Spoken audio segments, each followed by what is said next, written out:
Isang maliit na tinapay. Salamat po. Bibili mo sa pamasahe. Pamasahe? Ano ba siya sa kanila?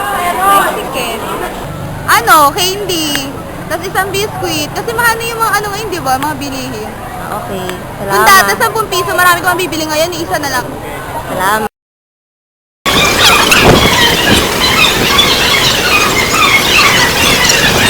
One way lang yun. Wala. Mula Pandakan sa Santa Misa. Ang riles ay para sa train. At kung ating mapapansin, sadyang lumalabas ang pagkamapamaraan ng Pilipino pagdating sa mga sasakyan. Patunay na lamang ang sasakyang dito lang makikita, ang trolley. Pero, ano nga ba ang trolley? At paano ba ang buhay sa pagtotrolley? Ito ang trolley. Trolley, parang hanap buhay na. Para sa pamilya. Ay, kinabangan namin. Legal po ba yung pagtotrolley nyo? Sino pong nagbigay ng permiso? Kumbaga ano, konektado kami sa may Penner. Penner ang magsisi yung tanggal nito o dito. Pinayagan po kayo. Pinayagan naman kami kahit pa. Kailan po yun? Yung ano ba, wala nung ganyan. Eh dati, legal yun dahil ano kami sa ano niyan, sa Iniso. Ano ito ba? Gusto ko tapos kinuha. Hindi, yung sa parang may permit kami ba? Yung tiyagan niya. Tapos hindi na napalo up yun, mga taon na. Si Kuya Junior at Kuya Leo ay kapwa driver ng trolley sa isang pilahan sa may Pandakan.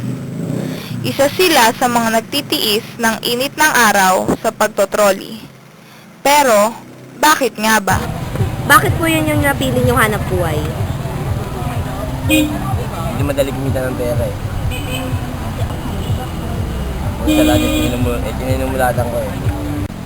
Yan, tulong sa amin, pang araw-araw namin na ano, na kailangan. Tulad ng pagkain namin, bigas, ulam, pamasahe ng estudyante. Malaki yung matutulong. Serbisyo kami sa mga pasayro. Malaki yung tulong yun dahil halimbawa mag-transport, mag-ano sila, sakay. Matid sila ng maayos, matid sila ng ano sila, safe sila. Yun lang siguro ang ano nun. May negatibo po bang epekto yan? Sa Or kalusugan, nabibigay? sa amin. O, kaya, halimbawa, disgrasya kami. Malaking pikto yun. Kung madisgrasya kami sa trolley, sa kasaan ka ng train, malaking pikto yun. Kaya lang, mag-ingat lang talaga. Magbiyahe, ingat.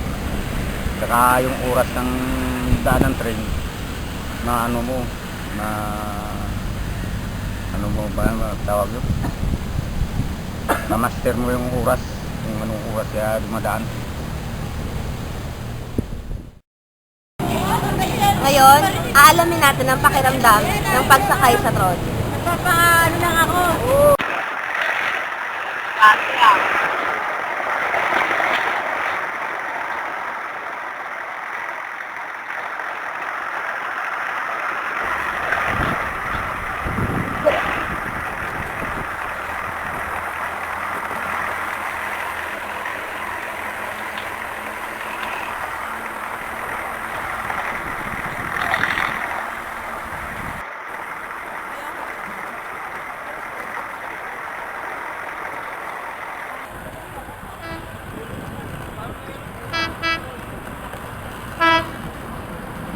So, kailangan na po natin bumaba ngayon kahit pa po malayo yung train. Kasi kung doon pa tayo titigil sa gitna, parang delikado na po yun. Para na rin po ito sa safety natin.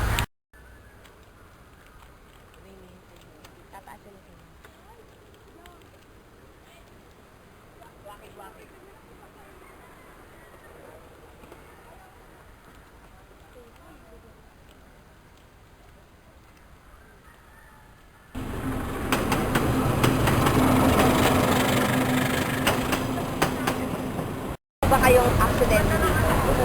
Kasi napakarami. Ganda Yan. ng video. Tumalon. Tumalon? Tumalon may estudyante. Tumalon sa trolley. Dalawang estudyante yata yun. Tumalon sa... Grabe. Nakuha naman po yung ano nila. Nakuha pero may patay isa. Buhay yung isa. Patay isa.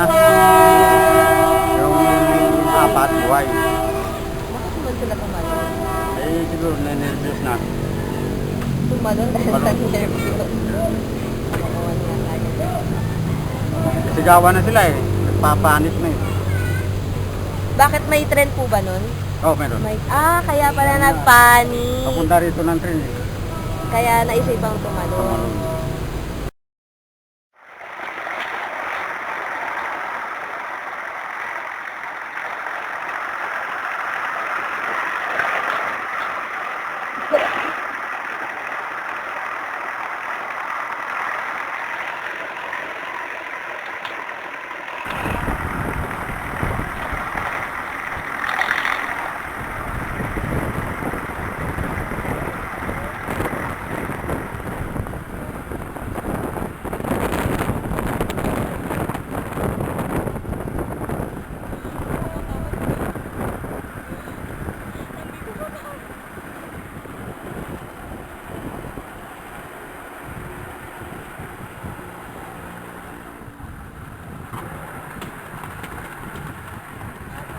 Nakarating na po tayo ngayon dito sa Pandakan kung saan may kita yung pila ng trolley ni Kuya Leo. So, bale, ang ruta niya ay mula Pandakan hanggang Santa Mesa at Santa Mesa hanggang Pandakan. Sa kumakain ng dahon, ganyan.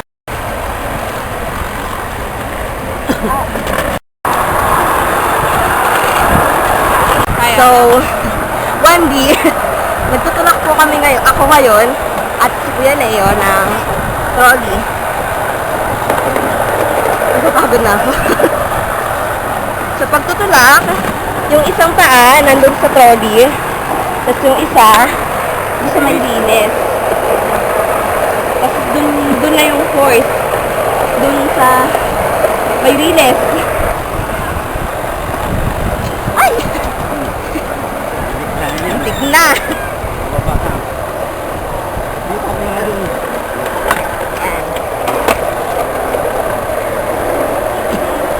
Ang bigat po nila ngayon kasi palos sila.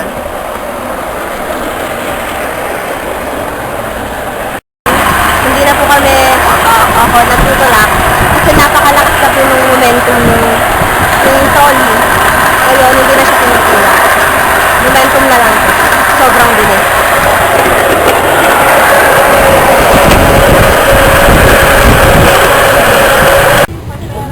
Nakakapagod! Theoretical mo daw. Huwag nating isipin na may mga bagay na walang halaga. Dahil sa ating mapaglarong lipunan, ang 10 pisong pinaghihirapan ay may pararatnan. At sa riles ng tren, may makikitang paraan.